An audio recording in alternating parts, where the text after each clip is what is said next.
أعوذ بالله من الشيطان الرجيم بسم الله الرحمن الرحيم السلام عليكم ورحمة الله وبركاته. Bihamdillah wassalatu wassalamu ala rasulillah wa ala alihi wa sahbihi wa mawalah wa la hawla wa la quwata illa billahi wa ba'du.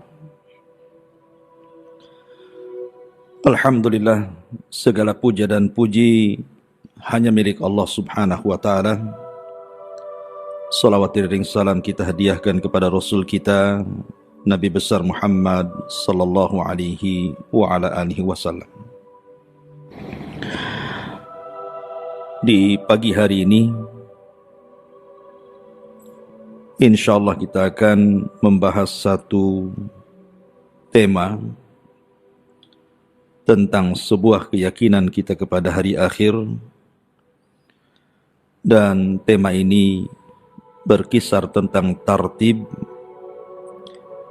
yang lebih dekat kepada dalil tentang beberapa peristiwa yang akan terjadi setelah kematian. Ma'asyiral muslimin yang dimuliakan Allah subhanahu wa ta'ala, secara umum ada beberapa peristiwa yang akan berlaku pada hari akhir setelah kematian. Pertama, al-ba'thu wal khuruju minal kubur, kebangkitan dan keluarnya manusia dari kuburan-kuburan. Yang kedua, ardul mahsyar, di mana manusia akan dikumpulkan di sebuah tempat yang disebut dengan padang mahsyar. Kemudian yang ketiga, haudun nabi, telaga Nabi sallallahu alaihi wasallam. Kemudian yang keempat, syafa'atun Nabi sallallahu alaihi wasallam, syafaat Nabi sallallahu alaihi wasallam.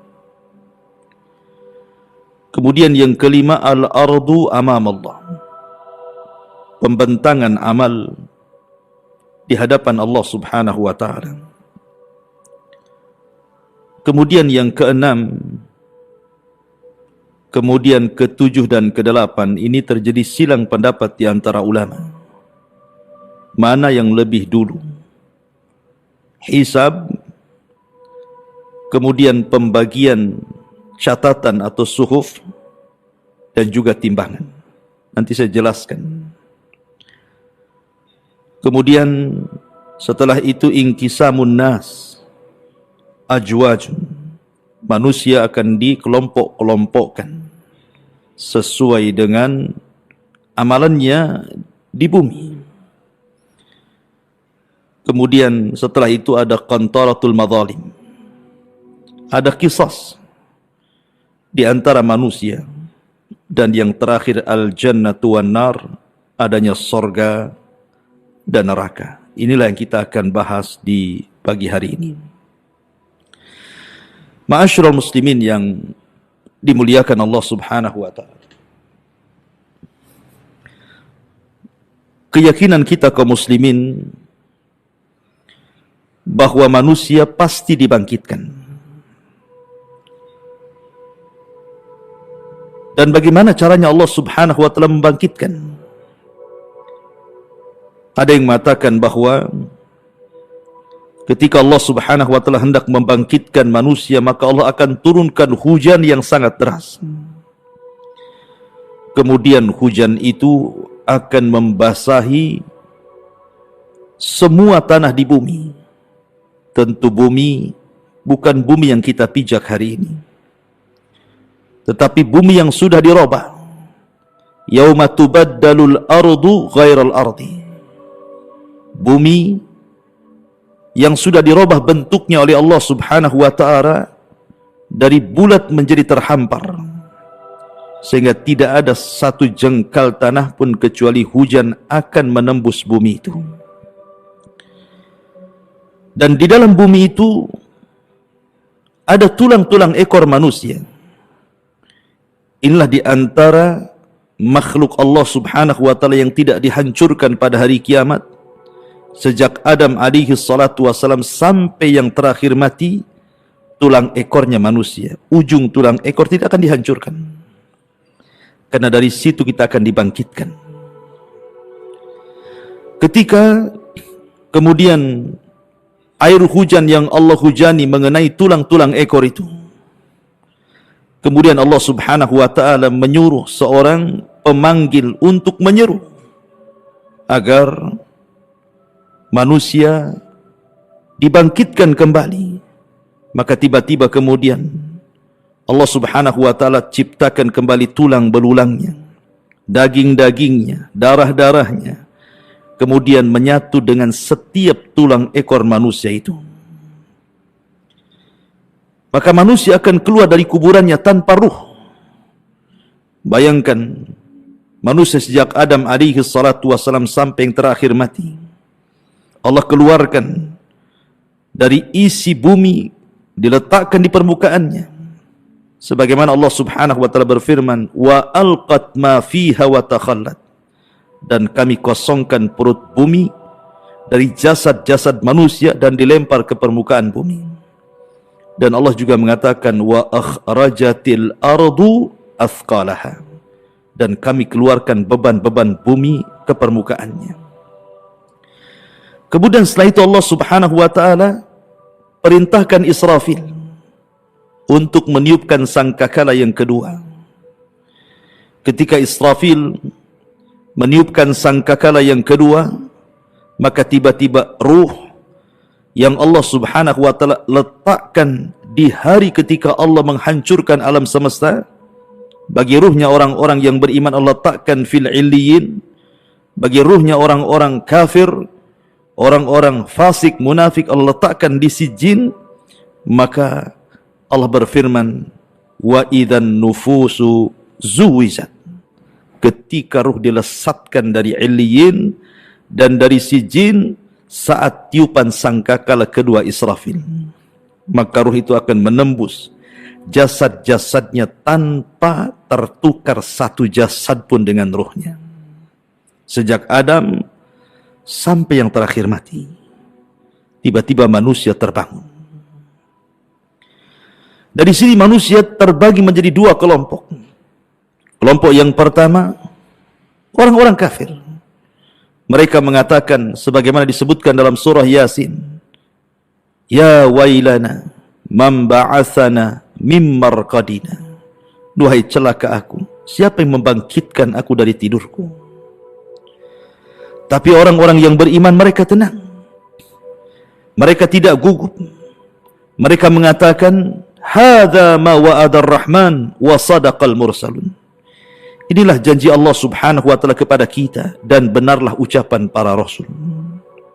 Maka manusia semua dibangkitkan dari kubur-kubur mereka.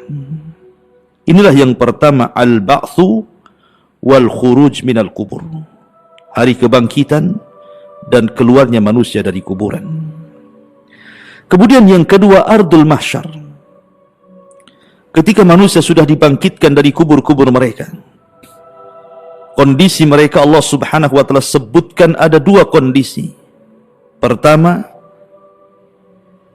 sebagaimana Allah sebutkan dalam surah Al-Qari'ah, Al-Qari'atu mal-Qari'ah, wa ma adraka mal-Qari'ah, yawma yakunun nasu kal farashil mabthuth.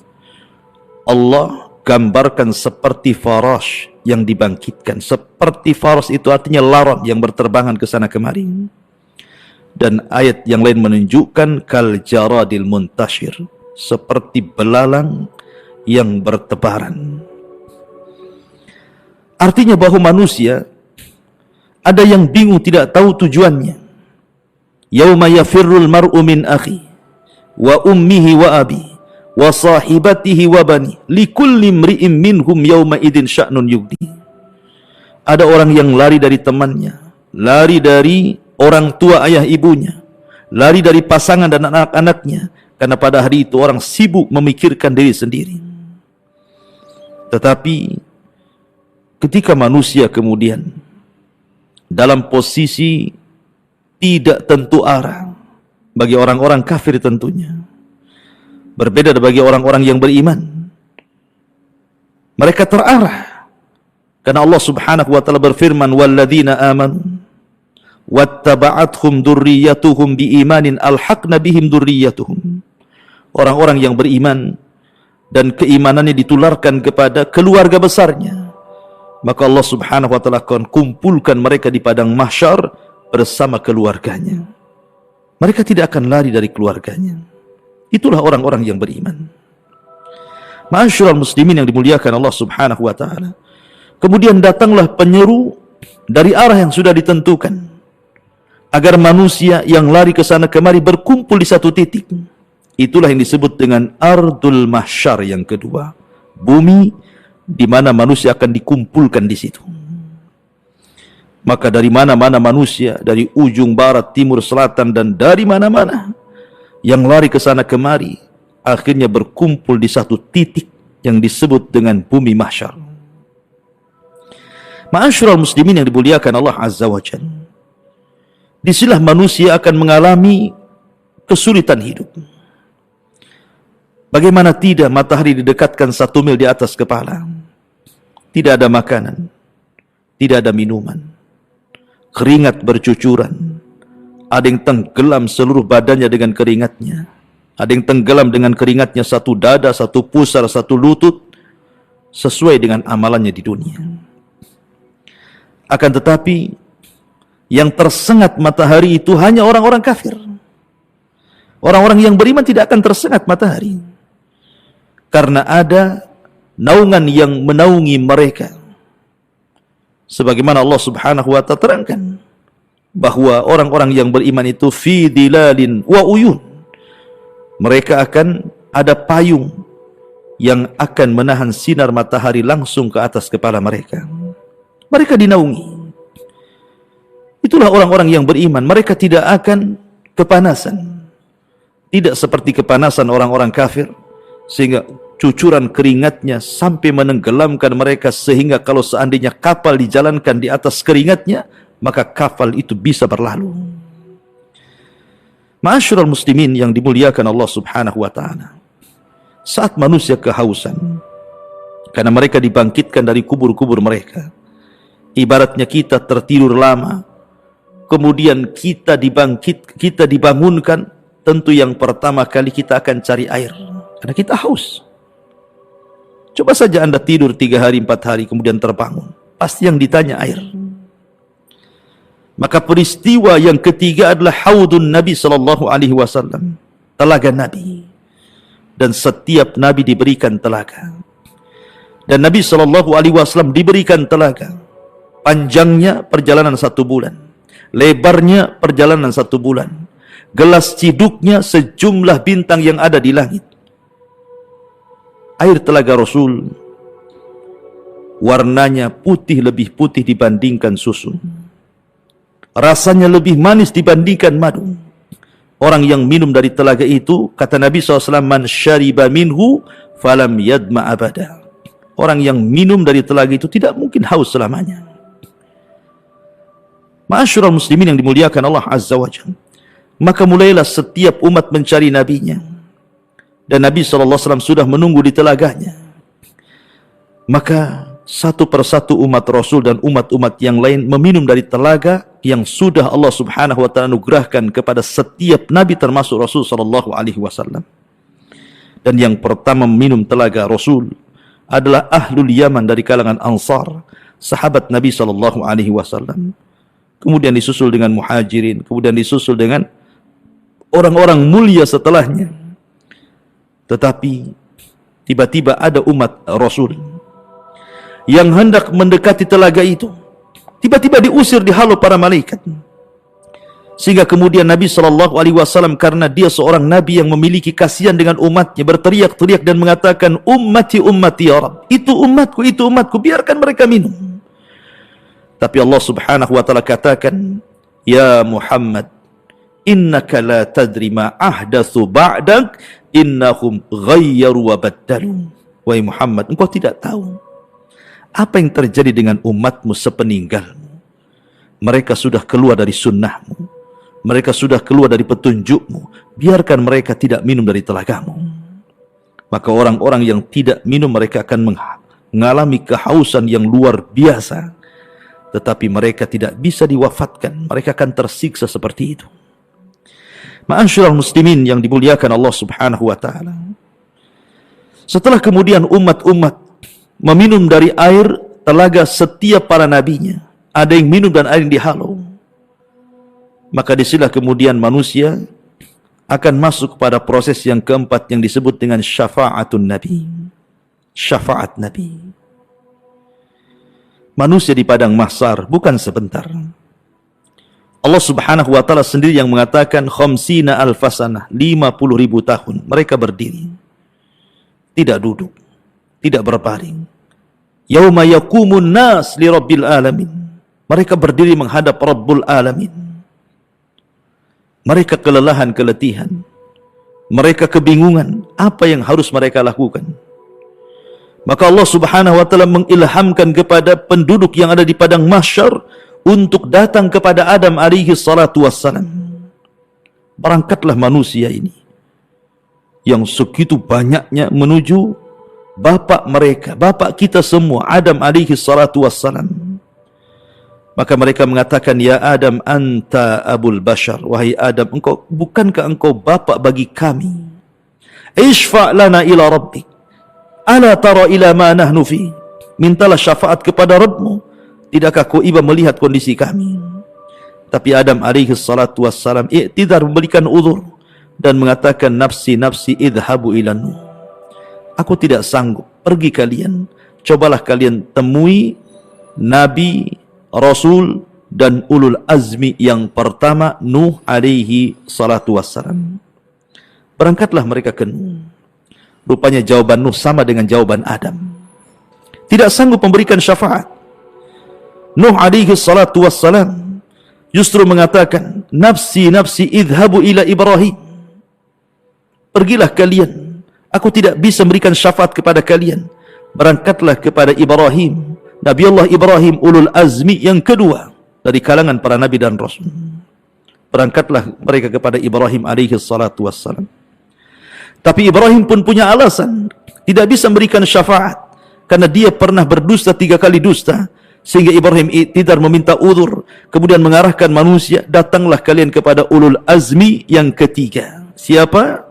Musa alaihi salatu wassalam. Musa pun memberikan uzur, tidak bisa memberikan syafaat karena dia pernah membunuh orang, dan Musa mengarahkan kepada ulul azmi yang keempat, Isa alaihi salatu wassalam. Tapi Isa pun tidak sanggup berikan syafaat, tapi tidak menyebutkan uzurnya. Tapi Isa mengarahkan kepada ulul azmi yang terakhir, Rasul kita, Sayyidun awwalina wal akhirin, Sayyidul anbiya'i wal mursalin, Nabi besar Muhammad sallallahu alaihi wasallam. Berangkatlah semua manusia kepada Nabi sallallahu alaihi wasallam. Kemudian mereka mengatakan, ya Muhammad, anta khatamul anbiya'i wal mursalin. Bukankah engkau penutup para nabi dan rasul? Ishfa' lana ila rabbik. Mintalah syafaat kepada Rabbmu. Ala tara ila ma nahnu fi. Tidakkah kau iba melihat kondisi kami? Matahari didekatkan, keringat bercucuran, tidak ada makanan dan minuman. Mintalah keputusan kepada Rabbmu. Minta syafaat kepada dia. Maka Nabi SAW mengatakan, analah, kan ku coba. Maka Nabi SAW diarahkan oleh Allah untuk sujud di bawah arasy-Nya dengan sujud yang panjang dan lama. Sampai akhirnya Allah mendatangi Rasul SAW dan mengatakan, irfa ra'saka ya Muhammad, sal tu'ta, qul tusma, ishfa tushafa. Wahai Muhammad, angkat kepalamu, bicara kau didengar, minta kau diberi, minta syafaatlah kau diberikan syafaat. Maka Nabi SAW akhirnya memberikan syafaatul uzmah bagi semua manusia, semua umat, baik umat Rasul atau umat sebelumnya. Dan itulah syafaat khusus yang Allah berikan kepada Rasul sallallahu alaihi wasallam dan tidak diberikan kepada para nabi dan rasul sebelumnya. Baru setelah pemberian syafaat, tentu syafaat itu ada 2 syarat. Al-idhn war ridha. Izin dari Allah dan orang yang akan diberikan syafaat dapat ridha dari Allah Subhanahu wa taala. Dan manusia yang paling bahagia mendapatkan syafaat pada hari itu adalah orang yang senantiasa mengucapkan kalimat la ilaha illallah. As'adun nas bi syafaati yaumal qiyamah man qala la ilaha illallah. Manusia yang paling bahagia dengan syafaat, kata Rasul, adalah orang yang istiqamah dengan kalimat la ilaha illallah. Tauhid, akidah, tidak menyekutukan Allah Subhanahu wa taala. Ma'asyiral muslimin yang dimuliakan Allah Azza wa Jalla. Baru setelah itu al-ardu amam Allah. Penampakan amal kita di hadapan Allah. Liyurau a'malahum. Faman ya'mal mithqala dzarratin khairan yarah. Waman ya'mal mithqala dzarratin syarran yarah. Liyurau a'malahum. Allah akan memperlihatkan amalannya. Dan Allah Subhanahu wa taala akan memanggil satu persatu manusia dan akan mengajak bicara dengan mereka. Anda jangan bayangkan bagaimana Allah Subhanahu wa taala mengajak bicara satu persatu. Sementara manusia yang dibangkitkan sejak zaman Adam sampai yang terakhir itu jumlahnya entah berapa. Yang jelas innallaha ala kulli syai'in qadir, la tas'al amman yaf'al wahum, la tas'al amma yaf'al wahum yus'alun. Allah itu atas segala sesuatu mampu. Jangan kau tanya perbuatan Allah. Allah yang bertanya perbuatan kalian. Allah mampu mengajak bicara satu persatu. Tetapi ada juga orang-orang yang ketika dibangkitkan tidak dilihat Allah, tidak diajak bicara Allah, tidak disucikan Allah Subhanahu wa taala, dan sudah disiapkan azab yang pedih, naudzubillah. Karena memang kondisi orang-orang yang dibangkitkan itu berbagai macam. Di padang mahsyar ketika manusia dibangkitkan, ada yang dibangkitkan itu ketika dibangkitkan badannya sebesar semut. Di tengah-tengah manusia yang sangat besar sehingga dia harus terseok-seok menghindari kaki yang akan menginjaknya. Siapa mereka? Al-mutakabbirun, orang yang sombong di dunia merasa besar, di akhirat Allah kecilkan. Ada orang-orang yang kemudian berjalan terbalik, kakinya di atas, kepalanya di bawah. Bagaimana caranya? Innallaha ala kulli syai'in qadir. Ada orang yang dibangkitkan buta. Sebagaimana Allah Subhanahu wa taala mengatakan, Rabbi lima hasyartani a'ma wa qad kuntu basira. Ya Rabb, kenapa kau bangkitkan aku buta sementara di dunia aku melihat? Orang buta, bayangkan, kesana kemari, macam mana dia akan melangkah? Ma'asyiral muslimin yang dimuliakan Allah Subhanahu wa taala. Dan macam-macam orang dibangkitkan itu tentunya disesuaikan dengan amalannya. Lah ketika Allah Subhanahu wa taala memanggil satu persatu mengajak dialog, disitulah Allah Subhanahu wa taala menampakkan amalannya, dan hamba ini akan mengakuinya. Kalau dia kemudian tidak mengakuinya, akan datangkan saksi-saksi pada hari kiamat sehingga dia tidak bisa mengelak dari amalannya. Dan saksi-saksi itu begitu banyak. Nabi Allah Subhanahu wa taala berfirman, yauma nakhtimu ala afwahihim wa tukallimuna aydihim wa tashhadu arjuluhum bima kanu ya'malun. Pada hari mulut terkunci, tangan bicara, kemudian kaki menjadi saksi. Bahkan kulit-kulit ini akan bersaksi kepada badannya, sehingga kemudian badan protes kepada kulit dan mengatakan, lima syahidtum alaina, hei kulit, kenapa kau jadi saksi untuk badanmu sendiri? Kata kulit, antakanallah, Allah yang buat aku bicara. Bukan hanya badan kita, bahkan bumi yang kita pijak akan menjadi saksi. Yauma idzin tuhadditsu akhbaraha bi anna rabbaka awhalaha. Pada hari itu bumi akan bersaksi, menceritakan kabar-kabar para penghuni di atasnya. Langit akan jadi saksi, lautan akan jadi saksi, para malaikat akan jadi saksi, dan sebesar-besar saksi adalah Allah Subhanahu wa taala. Siapa yang akan mengelak ketika kemudian amal kita ditampakkan di hadapan kita? Karena pada hari itu Allah Subhanahu wa taala berikan hafalan yang luar biasa untuk mencocokkan amalan yang ditampakkan dengan apa yang dilakukannya supaya tidak diingkari. Kita di dunia ini, satu minggu kemarin kita ngomong apa, kita berbuat apa, kita terkadang lupa baru satu minggu saja. Tetapi di akhirat tidak akan lupa. Allah kembalikan hafalannya sejak hukum taklif dia balik sampai dia mati. Sehingga ketika dia melihat amalannya, ya memang benar itu amalan dia. Karena di situ akan ada yang kemudian berdusta di hadapan Allah. Seperti Nabi SAW mengatakan, ada 3 orang yang dihadapkan kepada Allah Subhanahu wa taala. 3 orang ini awal man tusyu'ira bihin nar. Orang yang pertama disentuh api neraka. Pertama, seorang yang berjihad dan mati syahid. Ditampakkan amalan di dunianya. Bagaimana Allah berikan nikmat kepada dia dan dia pun perang di jalan Allah sehingga mati syahid.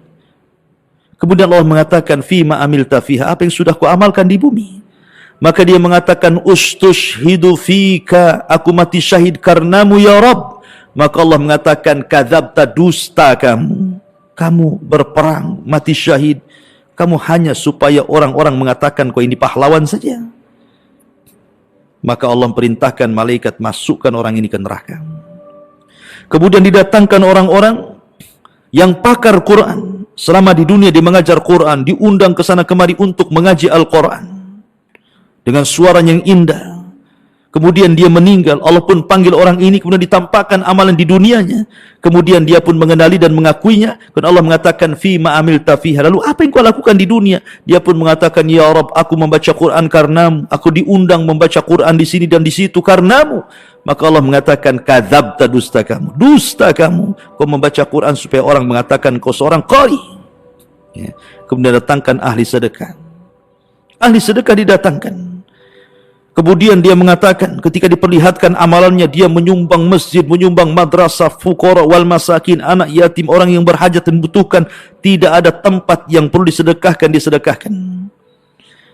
Dan dia mengenali dan mengakuinya. Kemudian dia mengatakan, Allah berfirman, fima amilta fiha, apa yang kau amalkan? Dia mengatakan, tasaddaqtu fika, aku bersedekah karenamu ya Rabb. Allah mengatakan, kadzabta, dusta kamu.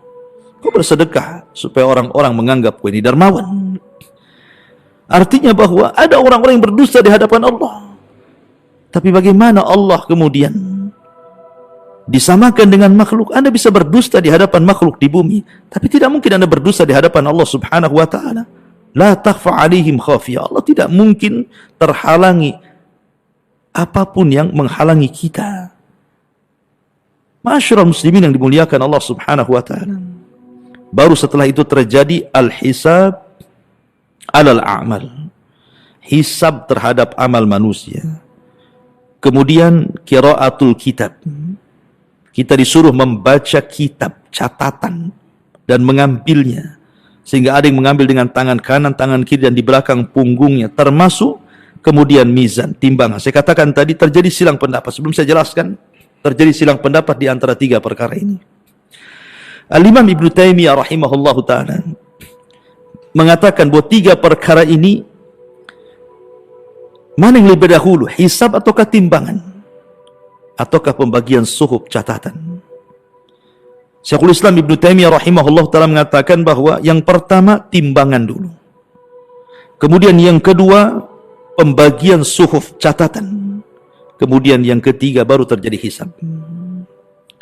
Kemudian pendapat yang kedua, sebagaimana dinukilkan dari Imam Ibnu Qudamah rahimahullahu ta'ala, bahwa yang pertama adalah hisab dulu, yang kedua baru timbangan, yang ketiga baru pengambilan suhuf catatan.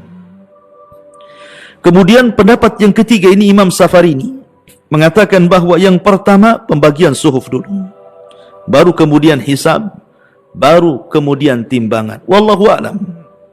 Saya cenderung kepada pendapat yang keempat. Dan ini pendapat Al-Imam Al-Baihaqi yang dikuatkan oleh Al-Hafidh Al-Hakami rahimahumullahul jami'. Mengatakan bahwa yang pertama hisab. Setelah hisab, baru kemudian suhuf, pengambilan suhuf. Kemudian yang terakhir baru mizan, timbangan. Hisab, setelah dihisab, kemudian Allah Subhanahu wa ta'ala akan menaburkan suhufnya, disuruh mengambil. Ada yang mengambil dengan tangan kanannya, dengan tangan kirinya, bahkan dengan tangan kiri di balik punggungnya. Baru setelah itu adanya mizan. Dan ini berdasarkan sebuah hadis Nabi SAW, di mana hadis ini Disebutkan oleh sahabat Abdullah ibn Umar radhiyallahu an. Dia aku mendengar Nabi sallallahu alaihi wasallam bersabda, ketika Allah Subhanahu wa taala mendekatkan seorang hamba pada hari kiamat, kemudian dia mengakui dosa-dosanya, sehingga idza ra'a annahu qad halak, ketika dia melihat bahwa dia akan hancur, maka Allah Subhanahu wa taala mengatakan, inni satartuha 'alaika fid dunya wa ana aghfiru halaka al-yauma. Ketika engkau di dunia, aku tutup aibmu, maka pada hari ini aku ampuni dosamu. Jadi ada seorang hamba kemudian dihadapkan ke hadapan Allah Subhanahu wa taala. Kemudian Allah bertanya soal nikmat yang Allah anugerahkan selama di dunia. Bukankah aku sudah memberi ini dan itu? Iya, betul. Bukankah aku sudah memberi ini dan itu? Iya, betul. Kenapa kau begini dan begitu?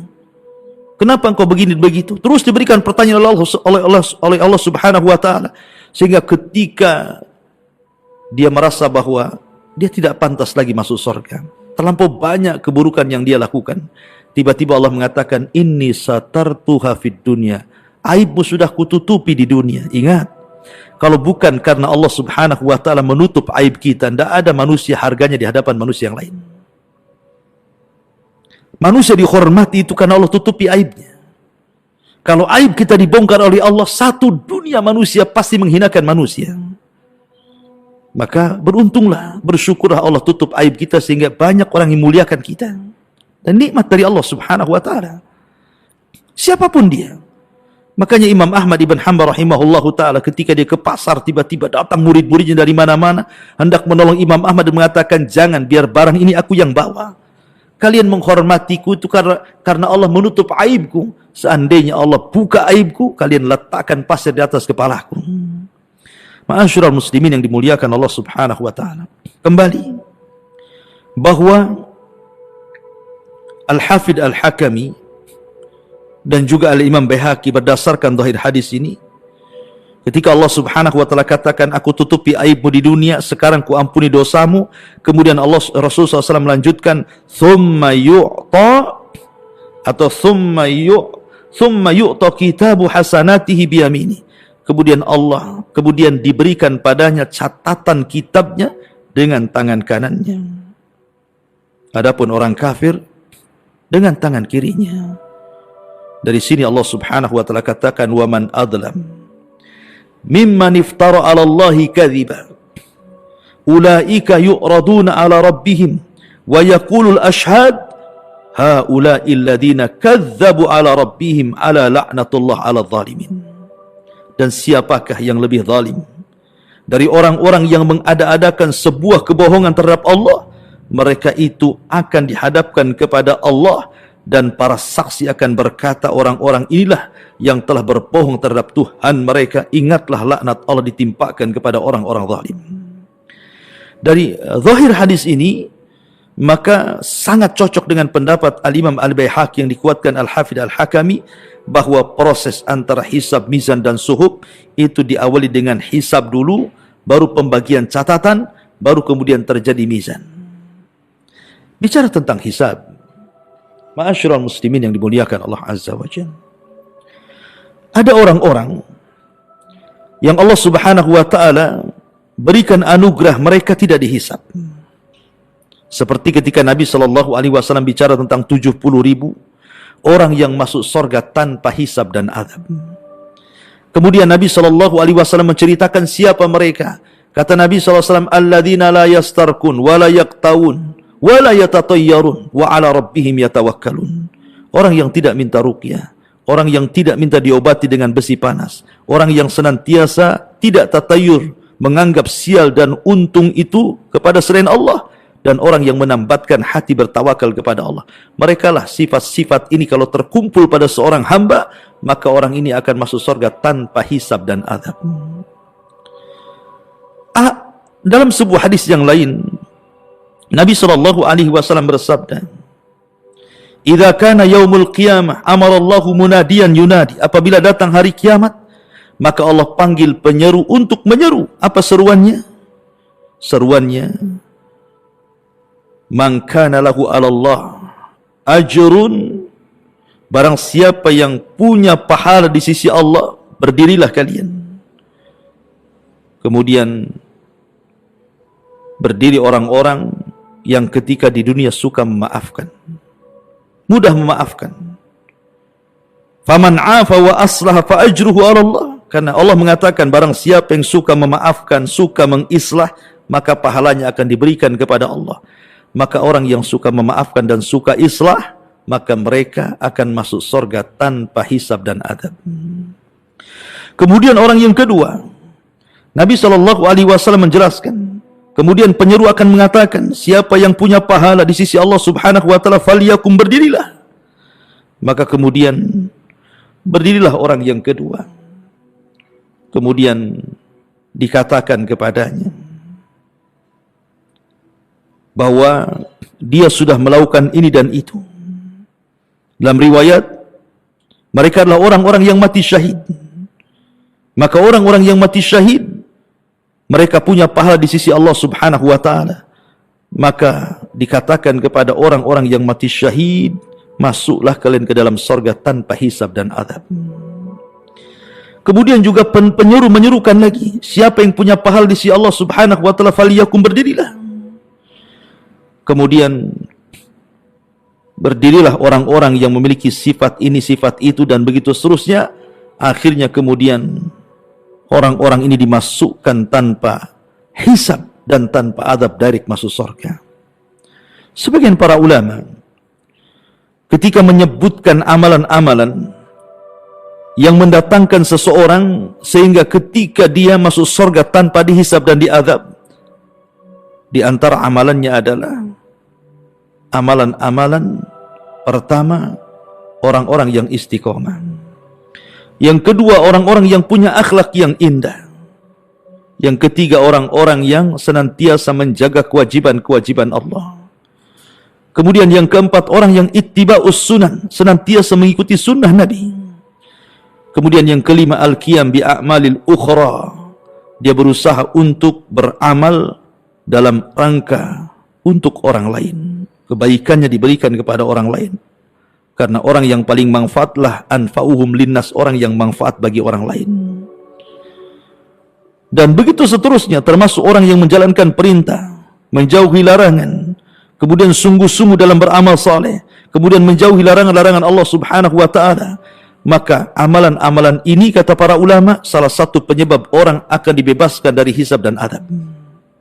Jadi yang pertama ada hisab, maksudnya ada orang-orang yang tidak dihisab. Yang kedua, orang-orang kafir, mereka dihisab, tetapi bukan dihisab amalannya. Karena orang kafir tidak punya amalan, apa yang mau dihisab? Allah Subhanahu wa taala mengatakan, a'maluhum karomadin istaddat bihirrih, amal mereka bagaikan debu yang dihempas angin sehingga habis. Lalu apa yang dihisab? Amalan kebaikan yang enggak ada. Ulama mengatakan mereka tetap dihisab, tetapi bukan dihisab amalnya. Karena orang-orang kafir, orang musyrik tidak punya amalan. La in asyrakta la yahbatanna amaluka wa la takunanna minal khasirin. Kalau engkau melakukan kesyirikan, habis, lebur semua amalanmu, dan kau termasuk orang-orang yang merugi. Maksud hisab bagi orang kafir hanyalah hisab takrir, hisab pengakuan kekufuran mereka. Bukankah kau sudah berzina ya? Bukankah kau sudah minum khamr ya? Bukankah kau sudah begini, begini, begini? Semua maksiat disebutkan dan dia mengiyahkan semuanya. Itulah hisabnya bagi orang-orang kafir, hisab takrir, formalitas, karena mereka tidak akan masuk surga. Ya. Kemudian bagi orang yang beriman, hisabnya dua. Ada hisaban yasira, memang mudah. Ada hisaban asira, hisab yang sulit. Apa bedanya hisab mudah dan hisab sulit? Kalau hisab itu mudah, ini disebut dengan hisabul ardi, di mana seseorang mukmin ketika dihadapkan kepada Allah, dia tidak dituntut menjawab pertanyaan. Dia hanya disuruh mendengarkan. Ketika Allah Subhanahu wa taala menyebutkan pahala dan dosanya di bumi, dia mendengarkan semuanya. Ya. Dia mengakui, tapi dia tidak dituntut untuk menjawab. Maka ini hisaban yasira, hisabnya mudah. Tapi yang kedua dituntut menjawab. Bukankah aku sudah begini dan begitu? Kemudian dia menjawab, bukankah aku sudah begini dan begitu? Kemudian dia menjawab.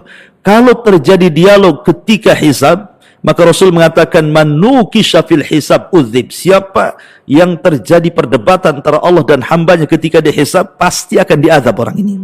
Itulah isaban asira, isab yang sulit sekali. Ya.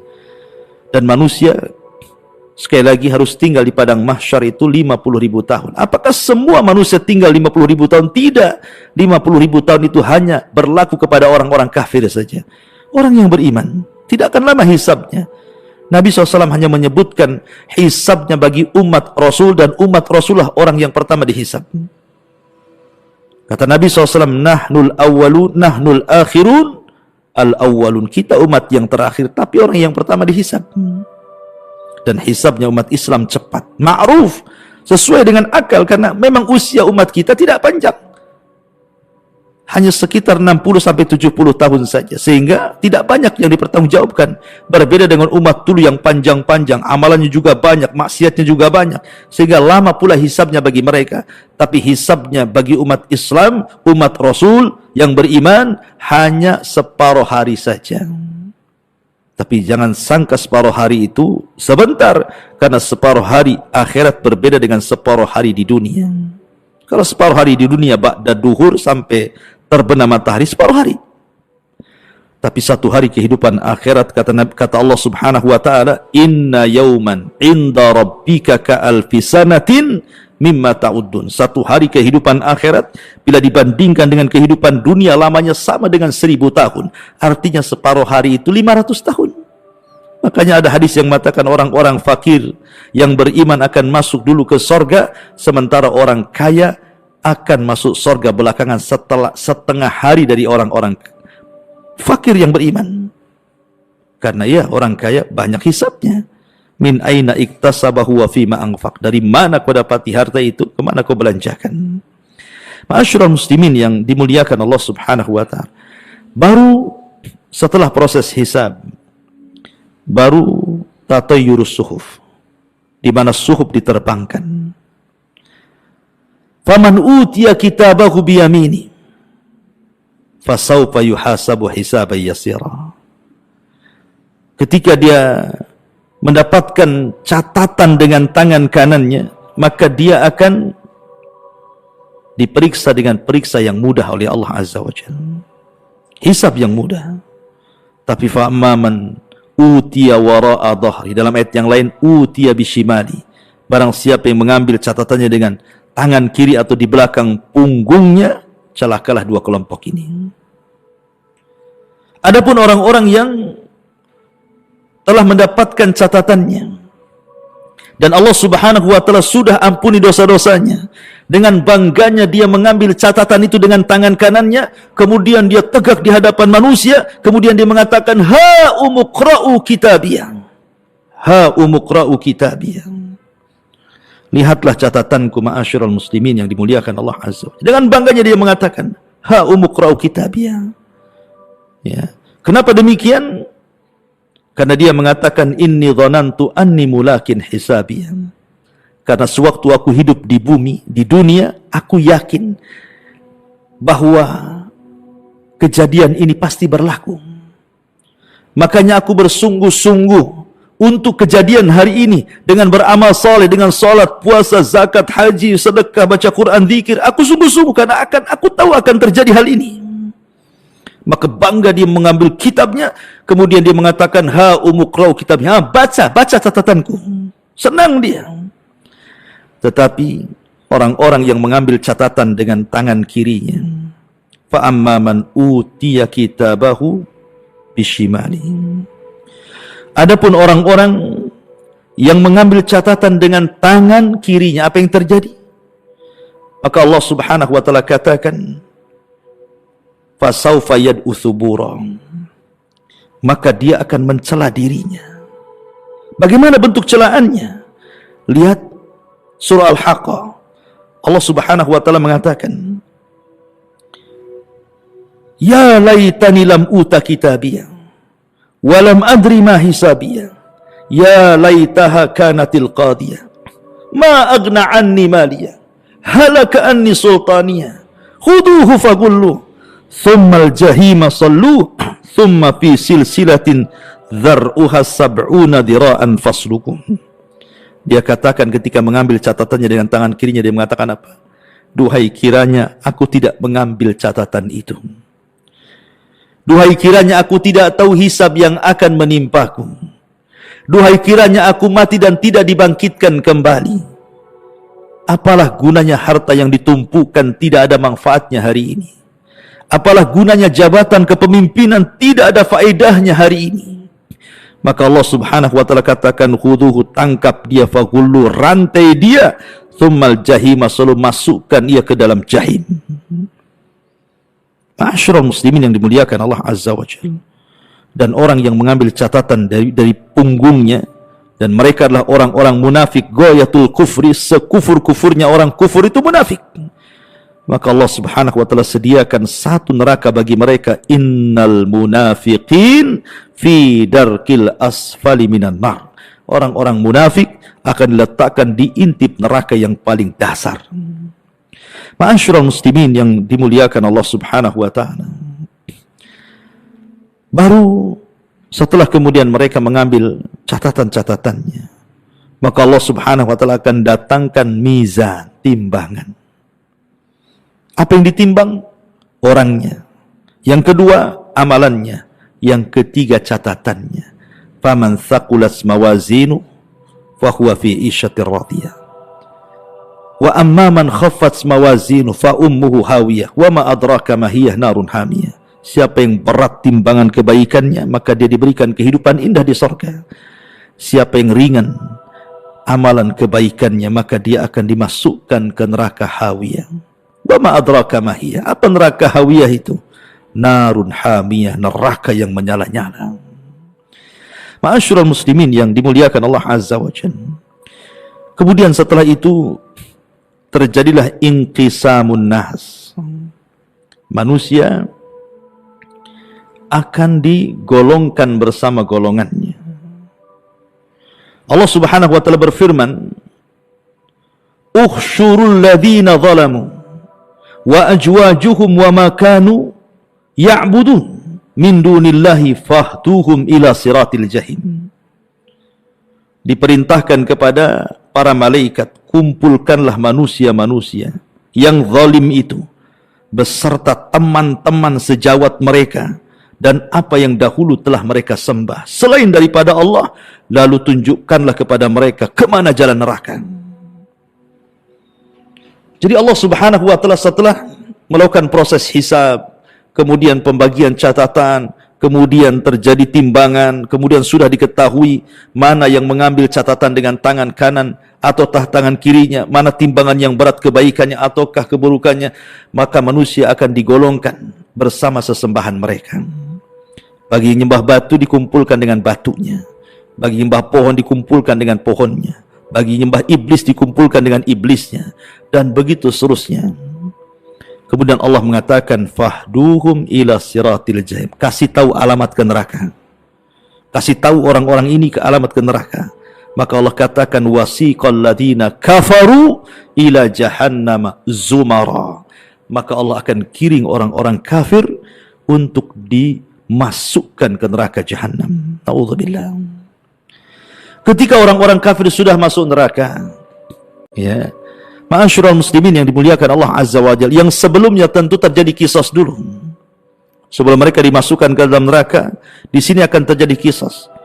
Qisas antara orang yang beriman dengan orang kafir. Boleh jadi ada orang beriman menipu orang kafir, atau sebaliknya orang kafir menipu orang yang beriman. Qisas bagi orang kafir yang menipu orang beriman untuk memberatkan siksa dia di akhirat. Qisas bagi orang yang beriman yang mendolimi orang kafir mengurangi pahalanya. Sehingga boleh jadi dia tidak selamat atau selamat kalau masih sisa pahalanya. Dan itu terjadi sebelum mereka menyeberang titian siratal mustaqim. Ma'asyiral muslimin yang dimuliakan Allah Azza wa Jalla. Sampai Abdullah bin Abbas radhiyallahu anhuma mengatakan, bagaimana bentuk kisahnya? Kalau seandainya dia membunuh manusia, maka yang dibunuh akan datang kepada Allah, tangan kirinya membawa kepalanya, tangan kanannya menyeret orang yang membunuhnya, kemudian dia akan mengatakan, Ya Rabb, sal hadha lima qatalani. Ya Rabb, tanya orang ini kenapa dia sampai membunuhku. Bayi-bayi yang dibuang, bayi-bayi haram dari hasil perzinahan, yang dibuang di tong-tong sampah, disolokan, di kardus sehingga tidak tertolong kemudian mati, maka Allah mengatakan wal mau'udatu su'ilat bi ayyi dzambin qutilat. Bayi itu tidak berkepala, kepalanya dipegang tangan kirinya, tangan kanannya menyeret orang tuanya dan mengatakan, Ya Rabb, sal hadza lima qatalani. Ya Rabb, tanya ibuku kenapa dia membunuhku, kenapa dia sampai tega membunuhku. Wal mau'udatu su'ilat bi ayyi dzambin qutilat. Bayi-bayi itu akan bicara, atas dosa apakah aku bunuh, katanya. Ya, terjadi kisah di sini. Ya. Baru setelah itu manusia digolongkan menjadi 3 kelompok: mukmin, kafir, munafik. Yang kafir direct masuk neraka, tidak sempat meniti titian siratal mustaqim. Sehingga manusia cuma 2 kelompok saja, mukmin dan munafik. Disitulah Allah Subhanahu wa ta'ala membagi-bagikan cahaya kepada setiap orang-orang yang beriman. Cahaya ini disesuaikan dengan amalannya. Ada yang besar, ada yang setengah besar, ada yang kecil, ada yang redup, gitu ya. Dan ini modal kita untuk meniti titian siratal mustaqim. Maka ada yang melesat seperti kilat, ada yang melesat seperti kuda balap, ada yang melesat seperti orang menunggang unta, ada yang melesat seperti orang pelari, ada yang kemudian harus jatuh kemudian bangkit, ada yang terkena kalalib. Kalalib adalah rantai yang berduri yang menghantam ke sana kemari. Terkadang terhantam harus masuk ke jahanam, terkadang dia selamat tetapi sudah habis badannya, tetapi semua karena rahmat dari Allah Subhanahu wa ta'ala. Tetapi orang-orang munafik, ma'asyiral muslimin yang dimuliakan Allah Subhanahu wa ta'ala, Allah mengatakan, Yauma taral mu'minina wal mu'minat yas'a nuruhum baina aydihim wa bi aymanihim bushra lakumul yawm jannatin tajri min tahtihal anhar khalidina fiha dzalika huwal fawzul azim. Pada hari engkau akan melihat orang-orang yang beriman laki-laki dan perempuan, betapa cahaya mereka bersinar di depan, di samping kanan mereka. Pada hari ini ada berita gembira untukmu. Apa itu? Kalian berhak mendapatkan sorga-sorga yang mengalir di bawahnya sungai-sungai, mereka kekal di dalamnya. Demikian itulah kemenangan orang-orang yang agung. Orang yang beriman akan selamat meniti titian siratal mustaqim. Tapi lihat bagaimana orang munafik. Allah gambarkan, Yauma yaqulul munafiquna wal munafiqat lilladzina amanu dzuruna naqtabis min nurikum qila irji'u wara'akum faltamisu nuran faduriba bainahum bisurin lahu bab batinuhu fihi rahmah wa zahiruhu min qibalihi al-'adzab. Pada hari orang-orang munafik laki-laki dan perempuan berkata kepada orang-orang yang beriman, tunggulah kami, kami ingin mengambil cahaya kalian. Tetapi orang-orang yang beriman mengatakan, kembalilah kalian ke belakang kalian, carilah cahaya sendiri untuk kalian. Lalu di antara mereka dipasangkan dinding pemisah yang berpintu, di sebelah dalamnya adalah rahmat dan di luarnya azab Allah Subhanahu wa ta'ala. Orang-orang munafik hendak menipu ketika berjalan di titian siratal mustaqim. Ya, mereka bisa menipu Allah dan orang yang beriman ketika di dunia, tapi di akhirat mereka tidak bisa menipu Allah dan orang-orang yang beriman.